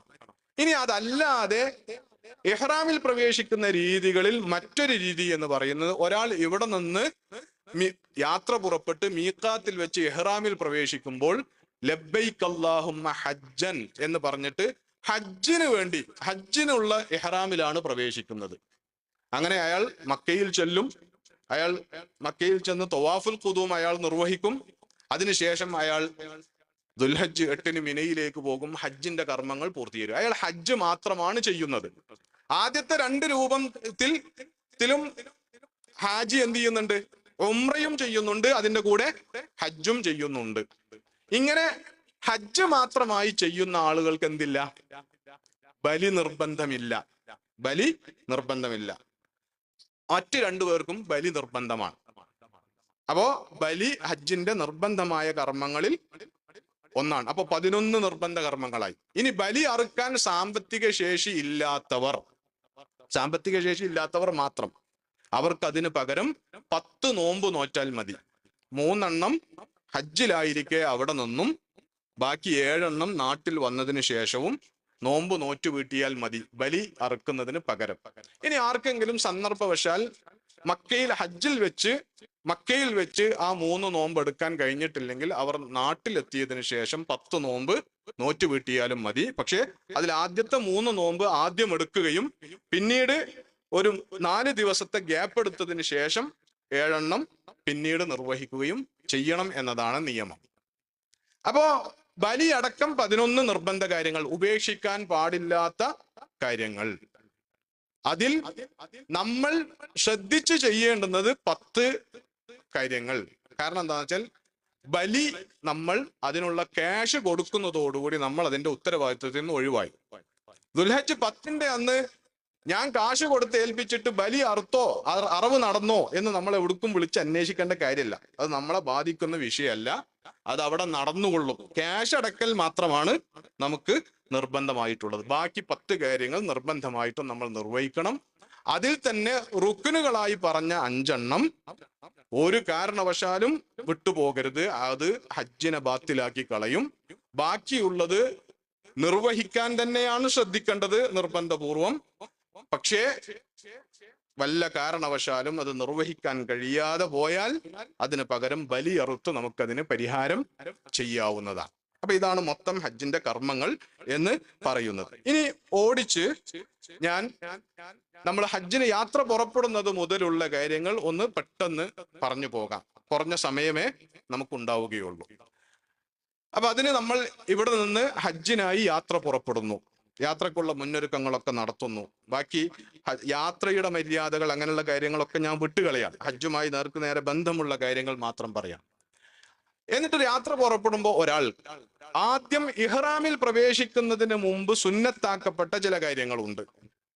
അത് മിക്കവാറും നമ്മുടെയൊക്കെ ഒരു യാത്രാ സാഹചര്യം അനുസരിച്ച് നമ്മൾ വീട്ടിൽ നിന്ന് തന്നെ ആയിരിക്കും ആ കാര്യങ്ങൾ നിർവഹിക്കേണ്ടി വരിക. എന്ന് പറഞ്ഞാൽ ഇഹ്റാമിൽ പ്രവേശിക്കുന്നതിന് മുമ്പ് സുന്നത്തായ ഒരു കുളിയുണ്ട്. അതെല്ലാവർക്കും സുന്നത്താണ്. ചെറിയവർക്കും വലിയവർക്കും സ്ത്രീകൾക്കും പുരുഷന്മാർക്കും, സ്ത്രീകളിൽ തന്നെ ശുദ്ധിയുള്ളവർക്കും ശുദ്ധി ഇല്ലാത്തവർക്കും ഒക്കെ സുന്നത്തുള്ള കുളിയാണത്. അപ്പൊ ആ കുളി കുളിക്കുക. ആ കുളി കുളിച്ചതിന് ശേഷം ആ കുളിയോടൊപ്പം തന്നെ നമ്മൾ ശരീരം പൂർണ്ണമായി വൃത്തിയാക്കുന്നതിന്റെ ഭാഗമായി കക്ഷത്തിലും ഗുഹ്യഭാഗത്തുമൊക്കെയുള്ള രോമങ്ങൾ നീക്കം ചെയ്യുക. താടിയും മീശയൊക്കെ ഒന്ന് സൈസ് ചെയ്യണമെങ്കിൽ അതൊക്കെ ചെയ്യുക. നഖം വെട്ടുക. അതൊക്കെ ഇഹ്റാമിന്റെ മുന്നോടിയായി ചെയ്യാനുള്ള സുന്നത്തായ കാര്യങ്ങൾ കൂടിയാണ്. അപ്പൊ അത് ആ സുന്നത്ത് നിർവഹിക്കുന്നു. ഇതിനുള്ള കൂലി കിട്ടണം എന്ന ഉദ്ദേശത്തിൽ എന്ത് ചെയ്യുക? വീട്ടിൽ നിന്ന് യാത്ര പുറപ്പെടുന്നതിന് മുമ്പ് അതൊക്കെ നിർവഹിക്കുക. ശരീരത്തിൽ സുഗന്ധം പുരട്ടുക, അത് സുന്നത്തുള്ള കാര്യമാണ്. ഇഹ്റാം ഡ്രസ്സിലാകാത്ത വിധത്തിൽ ശരീരത്തിൽ സുഗന്ധം പുരട്ടുന്നത് സുന്നത്തുള്ള കാര്യമാണ്. ഇങ്ങനെ ചെയ്യാൻ നിർദ്ദേശിക്കപ്പെട്ട മിക്കവാറും കാര്യങ്ങൾ നമ്മൾ ഇഹ്റാമിൽ പ്രവേശിച്ചു കഴിഞ്ഞാൽ പിന്നെ ഹറാമാക്കപ്പെട്ട കാര്യങ്ങളാണ് എന്നതാണ് ശ്രദ്ധേയമായ കാര്യം. അതേസമയത്ത് അതിൽ കുളിയൊന്നും ഇഹ്റാമിൽ പ്രവേശിച്ചാൽ ഹറാമായതല്ല. അതേസമയത്ത് മുടിയെടുക്കുക, നഖം വെട്ടുക, സുഗന്ധം ഉപയോഗിക്കുക പോലെയുള്ള കാര്യങ്ങളൊക്കെ ഇഹ്റാമിലായിരിക്കെ ഹറാമായ കാര്യമാണ്. പിന്നെ ഇഹ്റാമിൽ പ്രവേശിക്കുന്നയാൾ ശ്രദ്ധിക്കേണ്ടത്, ആണുങ്ങൾ സവിശേഷമായി ശ്രദ്ധിക്കേണ്ടുന്ന കാര്യം, ശരീരത്തിന്റെ ആകൃതിയിൽ തുന്നിയ വസ്ത്രങ്ങൾ ഒന്നും ഉപയോഗിക്കാൻ പാടില്ല. അണ്ടർവെയർ അടക്കം ഒന്നും ഉപയോഗിക്കാൻ പാടില്ല. പുരുഷന്മാരുടെ ഇഹ്റാമിന്റെ വസ്ത്രം എന്ന് പറയുന്നത് ഉടുക്കാനുള്ള ഒരു തുണിയും പുതക്കാനുള്ള ഒരു തുണിയും മാത്രമാണ്. അതല്ലാത്തതൊന്നും വസ്ത്രമായിട്ട് അനുവദനീയമല്ല. അങ്ങനെയുള്ള ഒരു വസ്ത്രം അണിയുക. തലപ്പാവ് ധരിക്കാൻ പാടില്ല, തൊപ്പി ധരിക്കാൻ പാടില്ല. ഇഹ്റാമിലൊക്കെ പ്രവേശിക്കുമ്പോൾ ചിലപ്പോൾ ഈമാൻ കൂടിയിട്ട് തൊപ്പിയൊക്കെ ഇടും ചിലപ്പോ. അപ്പൊ അത് പറ്റൂല. അപ്പൊ തൊപ്പിയിടാനുള്ള ഈമാൻ കൂടാൻ പാടില്ല. അപ്പോ തല മറക്കാൻ പാടില്ല ആണുങ്ങൾക്ക്. കയ്യുറ ധരിക്കാൻ പുരുഷന്മാർക്കും സ്ത്രീകൾക്കും പറ്റൂല. കയ്യുറ ധരിക്കാൻ പുരുഷന്മാർക്കും സ്ത്രീകൾക്കും ധരിക്കാൻ പറ്റുകയില്ല. സ്ത്രീകളെ സംബന്ധിച്ചിടത്തോളം പ്രത്യേകം പാടില്ലാത്ത കാര്യം എന്ന് പറയുന്നത്, മുഖവും മുൻകൈയും മറക്കുന്ന വസ്ത്രം ധരിക്കാൻ പാടില്ല. മുഖവും മുൻകൈയും മറക്കാൻ ഉപയോഗിക്കുന്ന വസ്ത്രം ഉപയോഗിക്കാൻ പാടില്ല. അഥവാ നിഖാബ് ഉപയോഗിക്കാൻ പാടില്ല, കയ്യുറകൾ ഉപയോഗിക്കാൻ പാടില്ല. അതേ സമയത്ത് ഒരു സ്ത്രീക്ക് പുരുഷന്മാർക്കിടയിൽ എത്തുമ്പോ സ്വന്തം മുഖമക്കനെ കൊണ്ട് മുഖം മറച്ചു പിടിക്കുന്നതിന് തടസ്സമില്ല. കുട കൊണ്ട് മുഖം മറച്ചു പിടിക്കുന്നതിന് തടസ്സമില്ല. പുരുഷന്മാർക്ക് തല മറക്കാൻ പാടില്ല, പക്ഷെ വെയിലത്തോ മഴയത്തോ കുട ഉപയോഗിക്കുന്നതിന് തടസ്സം ഇല്ല. അപ്പോ വസ്ത്രധാരണം, പുരുഷന്മാർക്ക് പ്രത്യേക വസ്ത്രധാരണ രീതിയുണ്ട്, സ്ത്രീകൾക്ക് പ്രത്യേകിച്ച് വസ്ത്രധാരണ രീതിയില്ല. ആകെയുള്ളത് മുഖവും മുൻകൈയും മറയുന്ന വസ്ത്രങ്ങൾ ഉപയോഗിക്കരുത് എന്ന് മാത്രമാണ്. ഇനി പുരുഷന്മാരെ സംബന്ധിച്ചിടത്തോളം കാല് മുഴുവൻ മൂടുന്ന ചെരുപ്പ് ഷൂവോ ഉപയോഗിക്കാൻ പാടില്ല. നിർബന്ധമായി ഞെരിയാണിയുടെ ഭാഗം പുറത്ത് കാണുന്ന സ്വഭാവത്തിലുള്ള വസ്ത്രം. ഹവായി ചെരുപ്പ് തന്നെ ഇടണമെന്ന് നിർബന്ധമൊന്നുമില്ല. സാധാരണ നമ്മൾ ഉപയോഗിക്കുന്ന ചെരുപ്പുകൾ അത് കാല് മുഴുവൻ മറയുന്ന ഷൂവിന്റെ സ്വഭാവത്തിലുള്ളതല്ലെങ്കിൽ അത് ഉപയോഗിക്കുന്നതിന് തടസ്സമൊന്നും ഇല്ല. ഇങ്ങനെയുള്ള കുറെ കാര്യങ്ങൾ ഇഹ്റാമിലേക്ക് പ്രവേശിക്കുന്നതിന്റെ മുന്നൊരുക്കം എന്നുള്ള നിലക്ക് നമ്മൾ ചെയ്യുന്നു. അങ്ങനെ ചെയ്തിട്ട് നമ്മൾ ഇഹ്റാമിൽ പ്രവേശിക്കുന്നത്, മീഖാത്ത് കടന്നു പോകുന്നതിന് മുമ്പ് ഇഹ്റാമിൽ പ്രവേശിക്കണം എന്നതാണ് നിർബന്ധമുള്ള കാര്യം.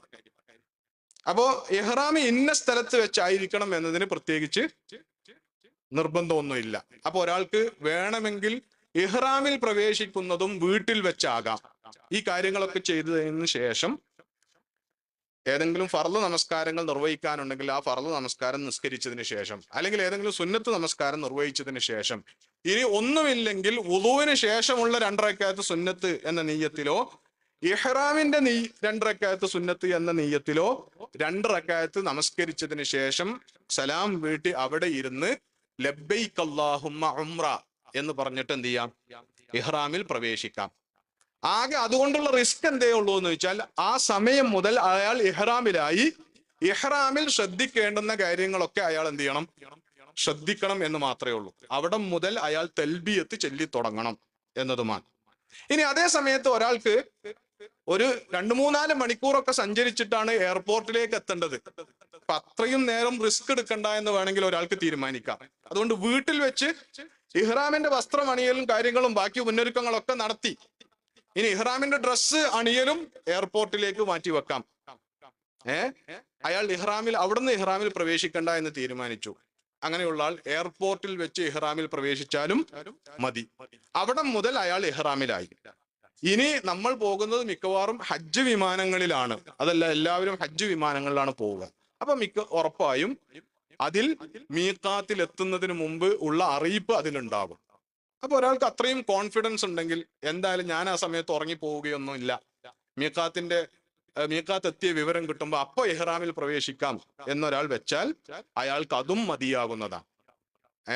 അപ്പോ അത് ഓരോരുത്തരുടെയും സൗകര്യം അനുസരിച്ച് നമുക്ക് തീരുമാനിക്കാം. വീട്ടിൽ നിന്ന് വേണോ, എയർപോർട്ടിൽ നിന്ന് വേണോ, അതല്ല ഫ്ലൈറ്റിൽ വെച്ച് മീഖാത്തിൽ എത്തുമ്പോൾ ഇഹ്റാമിൽ പ്രവേശിക്കണോ എന്നുള്ള കാര്യങ്ങളൊക്കെ നമുക്ക് തീരുമാനിക്കാവുന്നതാണ്. അങ്ങനെ ഇഹ്റാമിൽ പ്രവേശിച്ചാൽ പിന്നെ നമ്മൾ തെൽബിയത്ത് ചൊല്ലുക എന്നതാണ് നമുക്ക് നിർവഹിക്കാനുള്ള കാര്യം. ഹജ്ജ് എന്ന് പറയുന്നത് യഥാർത്ഥത്തിൽ അള്ളാഹുവിന്റെ തൗഹീദിന്റെ പ്രഖ്യാപനമാണ്, അള്ളാഹുവിന്റെ ഏകത്വത്തിന്റെ പ്രഖ്യാപനമാണ്. ആ പ്രഖ്യാപനം ഏറ്റവും ഗംഭീരമായി നമ്മൾ ദീർഘമായി നിർവഹിക്കുന്നതാണ് തൽബിയത്ത് എന്ന് പറയുന്നത്. ലബ്ബൈക് അല്ലാഹുമ്മ ലബ്ബൈക് ലബ്ബൈക ലാ ശരീക ലക ലബ്ബൈക് ഇന്നൽ ഹംദ വന്നിഅമത ലക വൽ മുൽക് ലാ ശരീക ലക്. പഠിക്കാൻ ഒരു പണിയില്ല, മിക്കവാറും ഹജ്ജിന് പോകാത്തവർക്ക് അടക്കം ഇത് കാണാതെ പഠിച്ചിട്ടുണ്ടാകും. ഇത് നിരന്തരം ചൊല്ലുക. പുരുഷന്മാർ പരമാവധി ഉച്ചത്തിൽ, സാധ്യമാകുന്ന അത്ര ഉച്ചത്തിൽ തൽബിയത്ത് ചൊല്ലുക. സ്ത്രീകൾ തൊട്ടടുത്തിരിക്കുന്ന ആൾ കേൾക്കാവുന്ന അത്ര ശബ്ദത്തിൽ, അതിനപ്പുറം ശബ്ദമുയർത്താതെ സ്ത്രീകളും തൽബിയത്ത് ചൊല്ലിക്കൊണ്ടിരിക്കുക എന്നതാണ് ചെയ്യേണ്ടത്. അങ്ങനെ ആ പോക്ക് നമ്മൾ പോയി. ഇതിനിടയിൽ നേരത്തെ പറഞ്ഞതൊന്നും സംഭവിക്കാതിരിക്കാൻ ശ്രദ്ധിക്കണം. നഖം മുടി ഇതാക്കുക, നഖം കടിക്കുക. നഖം കടിക്കുന്ന സ്വഭാവമുള്ളവരുണ്ടാകും, മീശ കടിക്കുന്ന സ്വഭാവമുള്ളവരുണ്ടാകും, വെറുതെ ഇങ്ങനെ ഇരിക്കുമ്പോൾ താടിരോമം അങ്ങനെ പിടിച്ച് വലിക്കുന്ന സ്വഭാവമുള്ളവരുണ്ടാകും. ഇതൊന്നും അറിഞ്ഞുകൊണ്ട് ചെയ്യാതിരിക്കാൻ പ്രത്യേകം ശ്രദ്ധിക്കുക. ഇഹ്റാമിലാണ് എന്ന ധാരണ ഉണ്ടാവുക. ഇഹ്റാമിൽ പാടില്ല എന്ന് പറഞ്ഞ ഒരു പ്രധാനപ്പെട്ട മറ്റൊരു കാര്യം, ഏറ്റവും കടുത്ത ഹറാം ഇഹ്റാമിലായിരിക്കെ ചെയ്യാൻ പാടില്ലാത്തത് ഭാര്യാഭർത്തൃ ബന്ധമാണ്. അതൊരിക്കലും നമ്മുടെ യാത്രക്കിടയിൽ അത് സംഭവിക്കൊന്നുമില്ല. പക്ഷെ അതല്ലാതെ വിലക്കപ്പെട്ടിട്ടുള്ള ഒരു കാര്യം എന്ന് പറയുന്നത് വിവാഹാലോചനയാണ്. സ്വന്തത്തിന് വേണ്ടിയോ മറ്റൊരാൾക്ക് വേണ്ടിയോ ഇഹ്റാമിലായിരിക്കെ വിവാഹാലോചന നടത്താൻ പറ്റൂല എന്നതാണ്.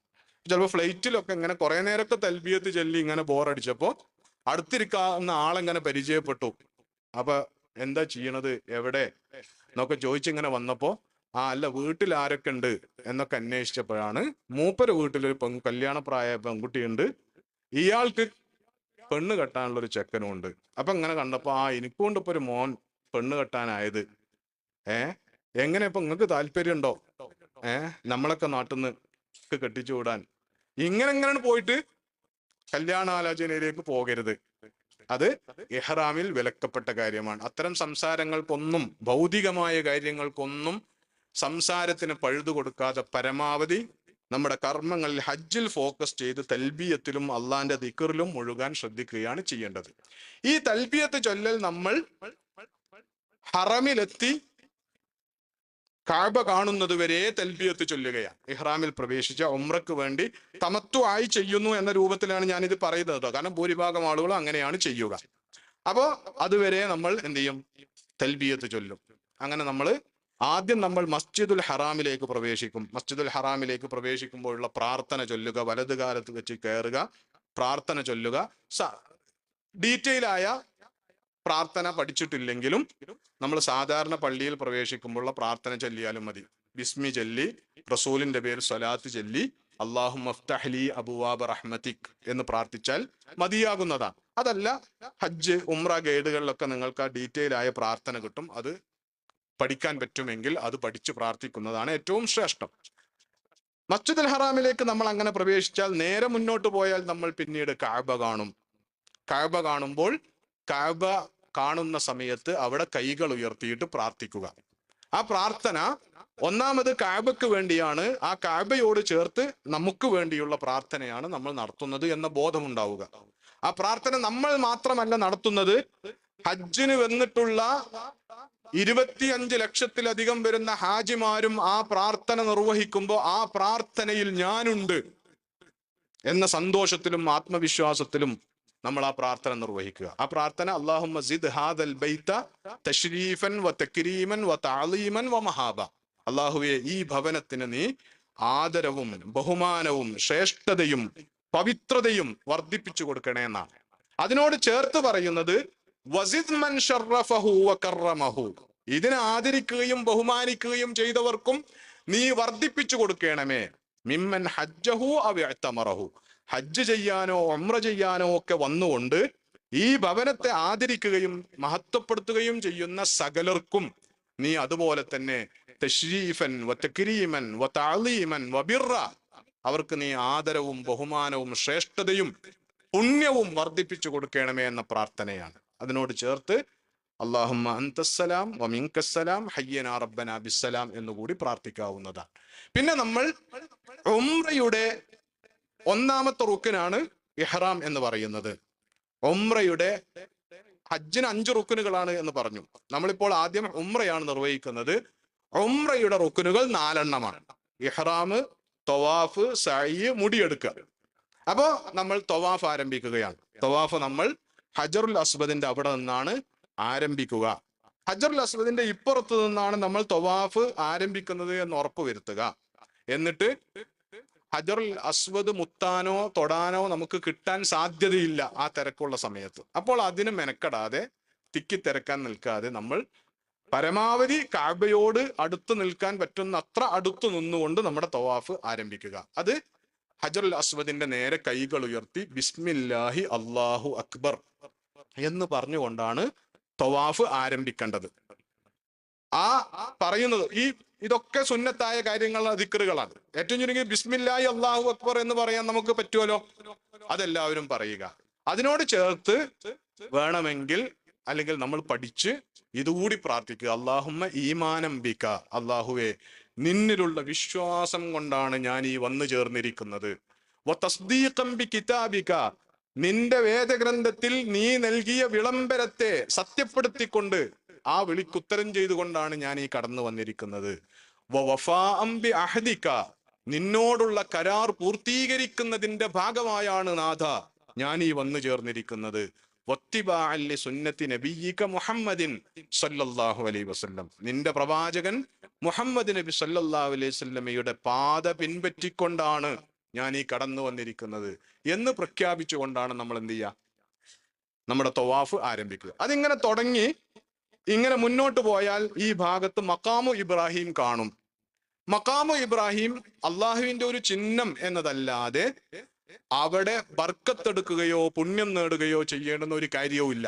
മഖാമു ഇബ്രാഹിമിന്റെ ഹജ്ജിലോ ഉംറയിലോ ഉള്ള ആകുള്ള പ്രാധാന്യം തവാഫ് കഴിഞ്ഞതിന് ശേഷം 2 റക്അത്ത് സുന്നത്ത് നമസ്കരിക്കുന്നത് അതിന്റെ പിറകിലായിരിക്കണം എന്ന കാര്യം മാത്രമാണ്. അപ്പൊ അതിന്റെ ചുറ്റോറ് അങ്ങനെ കൂടി ഒന്നും ചെയ്യേണ്ടതില്ല. തവാഫ് ചെയ്യുന്നത് അതിന്റെ പിറകിലൂടെയോ അതിന്റെ മുന്നിലൂടെയോ ആകുന്നതിന് തടസ്സമൊന്നുമില്ല. അങ്ങനെ നമ്മൾ ഇവിടെ നിന്ന് മഖാമു ഇബ്രാഹിം കടന്ന് കഅബയുടെ 2ാമത്തെ മൂലയിലെത്തും. ഈ മൂലയിൽ നിന്ന് 3ാമത്തെ മൂലക്കിടക്കാണ് ഹിജ്ർ ഇസ്മായിൽ ഉള്ളത്. ഇങ്ങനെ ഒരു ചെറിയ റൗണ്ടിൽ ഹിജ്ർ ഇസ്മായിൽ എന്ന് പറഞ്ഞ സ്ഥലം ഉള്ളത്. അത് കഅബക്കകത്ത് പെട്ട സ്ഥലമാണ്. നമുക്കതിന്റെ ഉള്ളിലൂടെ കടന്നു പോകാൻ സാഹചര്യം ഒന്നും ഉണ്ടാവില്ല. പക്ഷെ നമ്മൾ അറിഞ്ഞിരിക്കേണ്ടുന്ന കാര്യം, വല്ല കാരണവശാലും തവാഫ് ചെയ്യുന്ന ഒരാൾ അതിന്റെ ഉള്ളിലൂടെ കടന്ന് അപ്പുറം ചാടിയാൽ അയാളുടെ തവാഫിലെ ആ റൗണ്ട് ശരിയാവൂല. അയാൾ അതിന് പകരം വേറെ റൗണ്ട് ചെയ്യണം. കാരണം തവാഫ് ചെയ്യേണ്ടത് കഅബക്ക് പുറത്തുകൂടിയാണ്. ഇത് അയാൾ എന്ത് ചെയ്തു, കഅബയുടെ ഉള്ളിലൂടെ കടന്നുപോയി. അപ്പോ ഹിജ്ർ ഇസ്മായിലിന് പുറത്തുകൂടി വന്ന് 3ാമത്തെ മൂലയിലെത്തി. അവിടെ നിന്ന് 4ാമത്തെ മൂലയിലെത്തും കഅബയുടെ. ഈ 4ാമത്തെ മൂലക്കാണ് റുക്നുൽ യമാനി എന്ന് പറയാം. ഇവിടെ ആ മൂലയെ തൊടാൻ കിട്ടുമെങ്കിൽ തൊടുന്നത് സുന്നത്താണ്. അവിടെ മുത്തുന്നതൊന്നും സുന്നത്തില്ല. ഹജറുൽ അസ്വദ് ഏതായാലും കിട്ടിയില്ല, ഇവിടെ ഫ്രീ ആയിട്ട് കിട്ടിയാണ്, ഇവിടെ അപ്പം അങ്ങോട്ട് ഇവിടെ ചുംബിച്ച് കളയാം എന്ന് കരുതരുത്. അത് അനുവദിക്കപ്പെട്ട കാര്യമല്ല. അവിടെ നിന്ന് പിന്നെ നമ്മൾ ഹജറുൽ അസ്വദിന്റെ അവിടെ എത്തുന്നതോടുകൂടി നമ്മുടെ തവാഫിലെ ഒരു റൗണ്ട് പൂർത്തിയായി. ഈ 3ാമത്തെ മൂല മുതൽ ഹജറുൽ അസ്വദിലേക്ക് നമ്മൾ എത്തുന്ന സമയത്തിനിടയിൽ റബ്ബന ആതിന ഫിദ്ദുനിയ ഹസന വഫിൽ ആഖിറതി ഹസനതൻ വഖിന അദാബന്നാർ എന്ന് നമുക്കൊക്കെ പരിചയമുള്ള പ്രാർത്ഥന പ്രാർത്ഥിക്കുന്നത് സുന്നത്താണ്. മറന്നുപോയി ഒരു പ്രശ്നമൊന്നുമില്ല, പക്ഷെ അത് പ്രാർത്ഥിക്കുന്നതാണ് സുന്നത്തായ കാര്യം. ഇതല്ലാത്ത ഒരു പ്രാർത്ഥനയും തവാഫിൽ പഠിപ്പിക്കപ്പെട്ട പ്രാർത്ഥനകൾ ഇല്ല എന്ന് നമ്മൾ അറിയുക. അപ്പൊ പിന്നെ ഈ 7 റൗണ്ടുകളിൽ നമ്മൾ എന്താ ചെയ്യാന്ന് ചോദിച്ചാൽ, ഹജ്ജിലെ എല്ലാ കർമ്മങ്ങളിലും പൊതുവായി ചെയ്യേണ്ടുന്ന കാര്യം ദിക്റുള്ള, ദൈവസ്മരണ എന്നുള്ളതാണ്. അള്ളാനെ സ്മരിക്കുക എന്നുള്ളതാണ് നമുക്ക് ചെയ്യാനുള്ളത്. അപ്പൊ അള്ളാനെ സ്മരിക്കാൻ നമുക്ക് എന്തൊക്കെ ചെയ്യാമോ അതൊക്കെ എന്ത് ചെയ്യാം, തവാഫിന്റെ ഇടയിൽ ചെയ്യാം. നമുക്ക് തസ്ബീഹ് ചൊല്ലാം, ഹംദുകൾ ചൊല്ലാം, തക്ബീറുകൾ ചൊല്ലാം, തഹ്ലീൽ ചൊല്ലാം, ഇസ്തിഗ്ഫാർ നടത്താം, നമുക്കറിയുന്ന പ്രാർത്ഥനകളൊക്കെ ചൊല്ലാം, നബിയുടെ പേരിൽ സ്വലാത്ത് ചൊല്ലാം. ഇങ്ങനെയുള്ള ദിക്റുള്ളക്കുള്ള എല്ലാം ചൊല്ലാം. ഈ അതോടൊപ്പം തന്നെ ദിക്റുള്ളയുടെ പ്രധാനപ്പെട്ട ഒരു മാർഗമാണ് എന്ത്, ഖുർആൻ പാരായണം എന്ന് പറയുന്നത്. നമുക്ക് മനഃപ്പാടമുള്ള ഖുർആനിലെ സൂറത്തുകളൊക്കെ ആ സമയത്ത് നമുക്ക് വേണമെങ്കിൽ ചൊല്ലാം. ഇതല്ലാതെ പ്രധാനപ്പെട്ട കാര്യമാണ്, ഒരു കാര്യം കൂടിയാണ് എന്ത്, ദിക്റുള്ളയുടെ ഭാഗമായിട്ട് തന്നെയുള്ള കാര്യമാണ് പ്രാർത്ഥനകൾ എന്ന് പറയുന്നത്. നമുക്ക് ധാരാളമായിട്ട് അള്ളഹാനോട് പ്രാർത്ഥിക്കാനുണ്ട്, ആ പ്രാർത്ഥനകൾ ചൊല്ലുക എന്ന് പറയുന്നു. ആ പ്രാർത്ഥനകൾ ചൊല്ലുമ്പോൾ ശ്രദ്ധിക്കേണ്ടുന്ന കാര്യം എന്താ വെച്ചാൽ, ആദ്യം നമുക്കറിയാവുന്ന അത്ര അള്ളഹാനെ സ്തുതിക്കുക. അൽഹംദുലില്ലാഹി റബ്ബിൽ ആലമീൻ എന്ന് പറഞ്ഞ് നമുക്കറിയുന്ന പദങ്ങളൊക്കെ വെച്ചിട്ട് അള്ളഹാനെ സ്തുതിക്കുക. റസൂലിന്റെ മേൽ സ്വലാത്ത് ചൊല്ലുക രണ്ടാമതായി. നമസ്കാരത്തിൽ നമ്മൾ ചൊല്ലുന്ന സ്വലാത്ത് തന്നെയാണ് റസൂലിന്റെ മേൽ സ്വലാത്ത് ചൊല്ലാനുള്ള ഏറ്റവും ശ്രേഷ്ഠമായ വചനങ്ങൾ, ഇബ്രാഹിമി സ്വലാത്ത്. അത് ധാരാളമായി ചൊല്ലുക. അതിനുശേഷം പ്രാർത്ഥിക്കുക. പ്രാർത്ഥിക്കുമ്പോൾ ആദ്യം സ്വന്തത്തിന് വേണ്ടി പ്രാർത്ഥിക്കുക. സ്വന്തത്തിന്റെ കാര്യത്തിൽ തന്നെ ആദ്യം സ്വന്തത്തിന്റെ പരലോക വിജയത്തിന് വേണ്ടി പ്രാർത്ഥിക്കുക. ശേഷം ദുനിയാവിലെ വിജയത്തിന് വേണ്ടി പ്രാർത്ഥിക്കുക. അതിനുശേഷം നമുക്ക് ഏറ്റവും അടുത്ത ആൾക്ക് വേണ്ടി പ്രാർത്ഥിക്കുക. അത് ഏതൊരാളെ സംബന്ധിച്ചിടത്തോളം അയാളുടെ ഉമ്മയാണ്.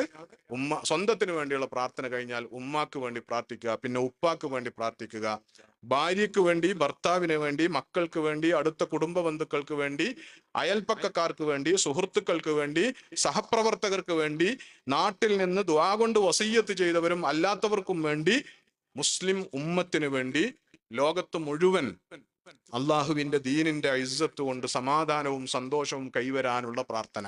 അപ്പോ തന്നിൽ നിന്ന് തുടങ്ങി ലോകത്തിന്റെ മുഴുവൻ നന്മക്ക് വേണ്ടിയുള്ള പ്രാർത്ഥനകൾ നടത്താൻ മെനക്കെട്ടാൽ തവാഫിൽ നമുക്ക് അതിനൊക്കെ ഉള്ള സമയം കിട്ടും. ചിലപ്പോൾ സമയം തികഞ്ഞില്ല എന്ന് വരും. അങ്ങനെ നമ്മൾ തവാഫ് പൂർത്തീകരിക്കുന്നു. തവാഫ് കഴിഞ്ഞാൽ നമ്മൾ മഖാമു ഇബ്രാഹിമിന്റെ പിറകിൽ നിന്ന് 2 റക്അത്ത് സുന്നത്ത് നമസ്കരിക്കുന്നു. സുന്നത്തായ കാര്യമാണത്. അതിനുശേഷം സംസം വെള്ളം കുടിക്കുന്നു. സംസം വെള്ളം കുടിച്ചതിന് ശേഷം നമ്മൾ സഅയിന് വേണ്ടി സഫാ കുന്നിലേക്ക് പോകുന്നു.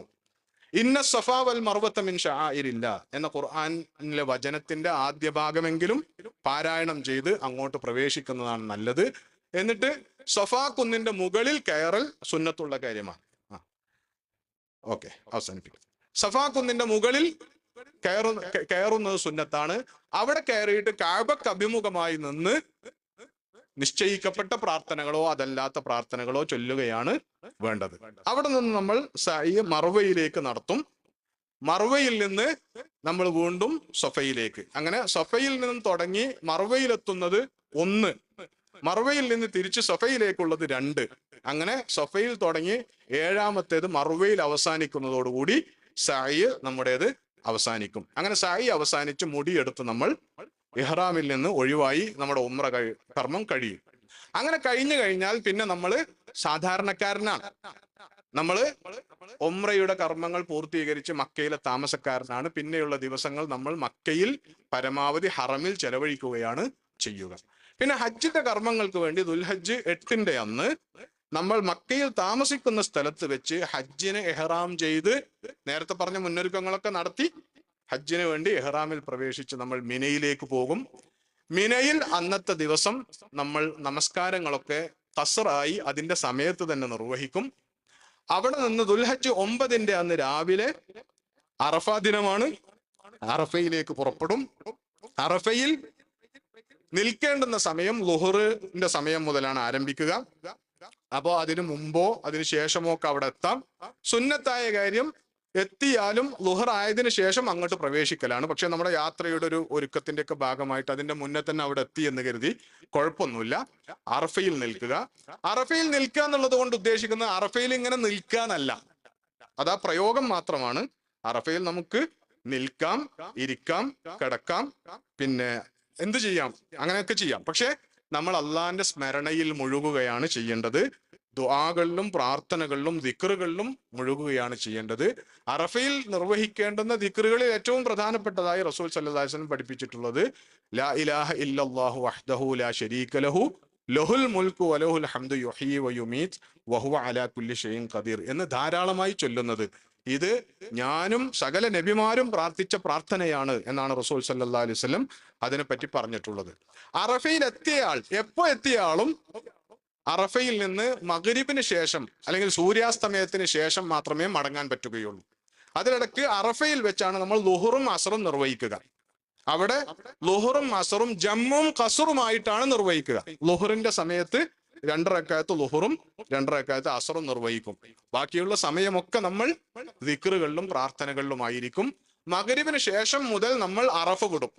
മഗ്രിബ് ആയല്ലോ എന്ന് കരുതി അറഫയിൽ വെച്ച് മഗ്രിബ് നമസ്കരിക്കുകയില്ല. മറിച്ച് മഗ്രിബ് നമ്മൾ മുസ്ദലിഫയിൽ എത്തിയതിനു ശേഷം ഇശാഇന്റെ കൂടെ ജംആക്കിയിട്ടാണ് നിസ്കരിക്കുക. അങ്ങനെ അറഫയിൽ നിന്ന് നമ്മൾ മുസ്ദലിഫയിലേക്ക് വരുന്നു. മുസ്ദലിഫയിൽ എത്തി നമ്മൾ ആദ്യം മഗ്രിബ് 3 റക്അത്തും ജംആയി, ഇശാ അതേപോലെ തന്നെ 2 റക്അത്തും നമസ്കരിക്കുന്നു. എന്നിട്ട് ബാക്കിയുള്ള സമയം നമ്മൾ അവിടെ രാപ്പാർക്കുകയാണ് ചെയ്യുക. അത് ഉറങ്ങണം എന്ന് നിർബന്ധമൊന്നുമില്ല. ഉറങ്ങേണ്ടവർക്ക് കിട്ടിയ സ്ഥലത്ത് ഷീറ്റ് വിരിച്ച് ഉറങ്ങണമെങ്കിൽ ഉറങ്ങാം, അതല്ലെങ്കിൽ ദിക്റുകളിലും പ്രാർത്ഥനകളിലും ചെലവഴിക്കാം. പിന്നെ സ്ത്രീകൾ, അങ്ങനെ പ്രയാസമുള്ള ആളുകൾക്ക് അർദ്ധരാത്രി കഴിഞ്ഞാൽ തന്നെ മുസ്ദലിഫയിൽ നിന്ന് മിനയിലേക്ക് പോരാവുന്നതാണ്. അതേ സമയത്ത് സാധാരണഗതിയിൽ സുബ്ഹി നമസ്കാരം മുസ്ദലിഫയിൽ വെച്ച് നിർവഹിച്ചതിന് ശേഷമാണ് മുസ്ദലിഫയിൽ നിന്ന് മിനയിലേക്ക് വരേണ്ടത്. അങ്ങനെ മിനയിലേക്ക് വന്നാൽ ദുൽഹജ്ജ് 10 അന്ന് രാവിലെയാണ് നമ്മൾ മുസ്ദലിഫയിൽ നിന്ന് മിനയിലേക്ക് പോരുന്നത്. ദുൽഹജ്ജ് 10 അന്ന് നമുക്ക് നിർവഹിക്കാനുള്ള ഹജ്ജിന്റെ കർമ്മങ്ങൾ: 1, ജംറത്തുൽ അഖബയിൽ കല്ലെറിയുക. 3 ജംറകൾ ഉള്ളതിൽ അവസാനത്തത് അഥവാ വലിയ ജംറ എന്നറിയപ്പെടുന്ന ജംറയിൽ 7 കല്ലെറിയണം. അവിടെ എറിയാൻ ആവശ്യമായ കല്ലുകൾ നമ്മൾ മുസ്ദലിഫയിൽ നിന്ന് പെറുക്കുന്നതാണ് നല്ലത്.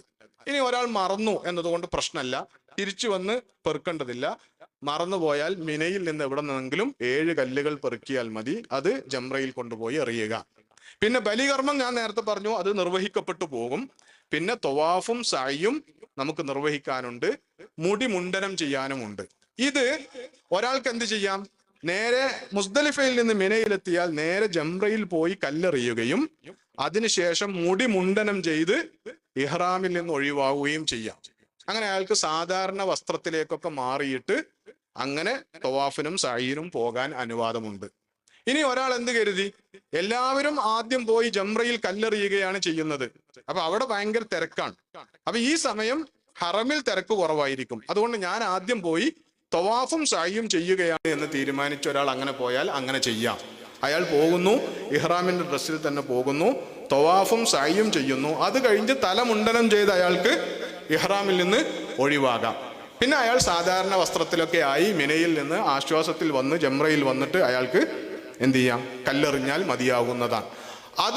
ഈ കർമ്മങ്ങളൊക്കെ പൂർത്തിയാക്കുക. അതോടുകൂടി അയാൾ പൂർണ്ണമായിട്ടും ഇഹ്റാമിൽ നിന്ന് ഒഴിവാകും. പിന്നെ അയാൾക്ക് ആകെ നിർവഹിക്കാനുള്ളത് അന്ന് രാത്രിയും പിറ്റേ ദിവസം രാത്രിയും മിനയിൽ രാപ്പാർക്കുക എന്നതാണ്. അതിൽ 11-ന്റെ അന്ന് പകലിലും 12-ന്റെ അന്ന് പകലിലും നിർബന്ധമായും പോയി പകലിൽ ജംറയിൽ പോയി കല്ലെറിയണം. 3 ജംറകളിലും പോയി കല്ലെറിയണം. അതിനുള്ള 7 വീതം കല്ലുകൾ, 21 കല്ലുകൾ മിനയിൽ നിന്ന് എവിടെ നിന്നെങ്കിലും കിട്ടുന്നിടത്തുനിന്ന് പെറുക്കിയെടുത്ത് സൗകര്യപൂർവ്വം പോയിട്ട് 3 ജംറകളിലും കല്ലെറിഞ്ഞ് തിരിച്ചു വരികയാണ് ചെയ്യുക. 1-ാമത്തെ ജംറയിലെത്തുന്നു, അള്ളാഹു അക്ബർ എന്ന് പറഞ്ഞ് ഓരോ തവണയും അള്ളാഹു അക്ബർ എന്ന് പറഞ്ഞ് 7 കല്ലുകൾ എറിയുന്നു. അതിനുശേഷം തിരക്കിൽ നിന്ന് മാറി നിന്ന് ഖിബ്ലക്ക് അഭിമുഖമായി നിന്ന് പ്രാർത്ഥിക്കുന്നു, ധാരാളമായി പ്രാർത്ഥിക്കുന്നു. 2-ാമത്തെ ജംറയിലും അങ്ങനെ ചെയ്യുന്നു. 3-ാമത്തെ ജംറയിൽ കല്ലെറിഞ്ഞതിന് ശേഷം പ്രാർത്ഥിക്കാൻ നിൽക്കാതെ പെട്ടെന്ന് തന്നെ പിരിഞ്ഞു പോകുന്നു. ഇതാണ് അതിൻ്റെ ഒരു രീതി. ഇങ്ങനെ മിനയിൽ ഈ 11-ാം രാവിലും 12-ാം രാവിലും നിന്ന് 12-ാമത്തെ ദിവസത്തിൽ പകലിൽ കല്ലേറ് പൂർത്തിയാക്കി ഒരാൾക്ക് ധൃതിയിൽ മിന വിടണമെന്നുണ്ടെങ്കിൽ അയാൾക്ക് പോരാവുന്നതാണ്. വേറെ തിരക്കൊന്നും ഇല്ലെങ്കിലും അയാൾക്ക് എന്ത് ചെയ്യാം? ഒരാൾക്ക് അങ്ങനെ തീരുമാനിച്ചാൽ വേണമെങ്കിൽ മിന വിടാം. പക്ഷെ അയാൾ മഗ്രിബാകുന്നതിന് മുമ്പ് എന്ത് ചെയ്യണം? മിനയുടെ അതിർത്തി വിടണം. ഇനി ഒരാൾ മിന വിടാൻ 12-ാം തീയതി കല്ലേറ് കഴിഞ്ഞ് മിന വിടാൻ തീരുമാനിച്ചു. പക്ഷെ അയാൾ കല്ലേറ് കഴിഞ്ഞ് വന്നപ്പോൾ വൈകി. പിന്നെ അയാളുടെ സാധനങ്ങളൊക്കെ കെട്ടിപ്പെറുക്കി പുറപ്പെടാൻ ആകുമ്പോഴേക്കിനും മഗ്രിബ് ബാങ്ക് കൊടുത്തു. എങ്കിൽ അയാൾ മിന വിടരുത്. അയാൾ അവിടെ തന്നെ അന്നുകൂടി രാപ്പാർക്കണം. പിറ്റേന്ന് 13-ന്റെ അന്ന് 3 ജംറകളിലെ കല്ലേറ് കൂടി നടത്തിയതിന് ശേഷം അയാൾക്ക് വിടാം. അതോടുകൂടി ഹജ്ജിന്റെ കർമ്മങ്ങൾ പൂർണ്ണമായി. അതിനുശേഷം പിന്നെ ഒരു ഹാജി മക്കയിൽ ഉണ്ടാവുകയാണ് ചെയ്യുക. എന്നിട്ട് അവിടെ നിന്ന് ഏറ്റവും അവസാനം യാത്ര ചിലർ അവിടെ നിന്ന് നാട്ടിലേക്കാണ് പോരുക, വേറെ ചിലർ ചിലപ്പോൾ അവിടെ നിന്ന് മദീനത്തേക്കാണ് പോവുക. എവിടേക്കാണെങ്കിലും മക്ക വിടുന്നതിന് മുമ്പ് യാത്രയുടെ തൊട്ട് മുമ്പായി സൗകര്യത്തിൽ എന്ത് ചെയ്യുക, പോയിട്ട് തവാഫുൽ വിദാ നിർവഹിക്കുക. അത് ഹജ്ജിൻ്റെ നിർബന്ധ കർമ്മമാണ്. ആ കർമ്മം നിർവഹിച്ച് തിരിച്ചു പോവുകയാണ് ചെയ്യേണ്ടത്. തവാഫുൽ വിദാ എല്ലാവർക്കും, എല്ലാ ഹാജിമാർക്കും നിർബന്ധമുള്ള കാര്യമാണ്. അത് നിർബന്ധമില്ലാത്തത് ആ സമയത്ത് അശുദ്ധിയിലുള്ള സ്ത്രീകൾക്ക് മാത്രമാണ്. ഇതാണ് ഹജ്ജിൻ്റെ കർമ്മങ്ങൾ മൊത്തത്തിൽ പറയാവുന്നത്. ഇതാണ്. കുറേ സുന്നത്തുകൾ, ഡീറ്റെയിൽ ആയ കുറേ കാര്യങ്ങളൊക്കെ വിട്ടുപോയിട്ടുണ്ട്. അതൊക്കെ നിങ്ങൾക്ക് ഇവിടുത്തെ സംശയ നിവാരണത്തിൻ്റെ സന്ദർഭത്തിലുമൊക്കെ കടന്നു വരും എന്നാണ് വിചാരിക്കുന്നത്. ഇപ്പോഴുള്ള ഒരു സമയപരിധിയിൽ നിന്നുകൊണ്ട് പറയാവുന്ന കാര്യങ്ങളാണ് പറഞ്ഞിട്ടുള്ളത്. അള്ളാഹു സുബ്ഹാനഹു വ തആല ഈ കാര്യങ്ങൾ യഥാവിധി മനസ്സിലാക്കി നമ്മുടെ ഒരു ജീവിതത്തിലെ ഒരു അഭിലാഷവും ആഗ്രഹവും ഒരൊറ്റ ചാൻസുമൊക്കെയാണ് ഹജ്ജ്. അതിന് നമുക്ക് വാഗ്ദാനം ചെയ്യപ്പെട്ടിട്ടുള്ള പ്രതിഫലം വളരെ വലുതാണ്. അതിന് നമ്മുടെ ജീവിതത്തിലുള്ള ഒരു സ്വാധീനം വളരെ വലുതാണ്. റസൂൽ സല്ലല്ലാഹു അലൈഹി വസല്ലം പഠിപ്പിച്ചിട്ടുള്ളത് ഹജ്ജും ഉംറയും അത് ദാരിദ്ര്യത്തെയും പാപങ്ങളെയും തടയും എന്നതാണ്. നമുക്ക് പാപമോചനം കിട്ടാൻ വേണ്ടി മാത്രമുള്ള ഒരു കർമ്മമല്ല ഹജ്ജും ഉംറയും. നമ്മുടെ ഭൗതികമായ ദാരിദ്ര്യം കൂടി ഇല്ലാതാകാനുള്ള കർമ്മമാണ് ഹജ്ജും ഉംറയും എന്നാണ് നബി സല്ലല്ലാഹു അലൈഹി വസല്ലം പറഞ്ഞിട്ടുള്ളത്. അതുകൊണ്ട് നമ്മുടെ ഹജ്ജ് കൊണ്ട് പാപമോചനവും ലക്ഷ്യം വെക്കുക. ഹജ്ജ് മബ്റൂറിൻ്റെ പ്രതിഫലം സ്വർഗത്തിൽ കുറഞ്ഞ മറ്റൊന്നുമല്ല എന്ന് റസൂല് പറഞ്ഞിട്ടുണ്ട്. അതുകൊണ്ട് തുടക്കത്തിൽ ഹജ്ജിൻ്റെയും ഉംറയുടെയും നിയ്യത്ത് വെക്കുമ്പോൾ തന്നെയും ഇത് അള്ളാഹുവെ, ഞാൻ സ്വർഗം നിയ്യത്ത് വെച്ച് സ്വർഗത്തിൽ കുറഞ്ഞതല്ലാത്ത മറ്റൊന്നും എൻ്റെ നിയ്യത്തിലില്ല, അതുകൊണ്ട് സ്വർഗം നിയ്യത്ത് വെച്ചുകൊണ്ടുള്ള ഹജ്ജാണ്. ആ ഒരു ഉദ്ദേശത്തിലും ആ ഒരു പ്രാർത്ഥനയിലും അതാണ് നിർവഹിക്കേണ്ടത്. അതിൻ്റെയൊക്കെ കൂടെ തന്നെ റസൂല് വാഗ്ദാനം ചെയ്തതുപോലെ ദുനിയാവിലെ ജീവിതത്തിൽ ഫഖർ, ദാരിദ്ര്യം ഇല്ലാതാകാനുള്ള നിയ്യത്ത് കൂടി നമുക്കുണ്ടാകാം, അതുണ്ടാകണം. അങ്ങനെ കൂടി ഹജ്ജ് നിർവഹിക്കാൻ, അതുവഴി ഹജ്ജിൻ്റെ സൽഫലങ്ങളെല്ലാം നേടിയെടുക്കാൻ സർവശക്തനായ നാഥൻ നമ്മെ തുണക്കുമാറാകട്ടെ. വഅഖൂലു ഖൗലി ഹാദാ വഅസ്തഗ്ഫിറുല്ലാഹ ലീ വലക്കും ഫസ്തഗ്ഫിറൂഹു ഇന്നഹു ഹുവൽ ഗഫൂറുർ റഹീം. വആഖിറു ദഅവാനാ അനിൽ ഹംദുലില്ലാഹി റബ്ബിൽ ആലമീൻ. വസ്സലാമു അലൈക്കും വറഹ്മത്തുള്ളാഹി വബറകാതുഹു.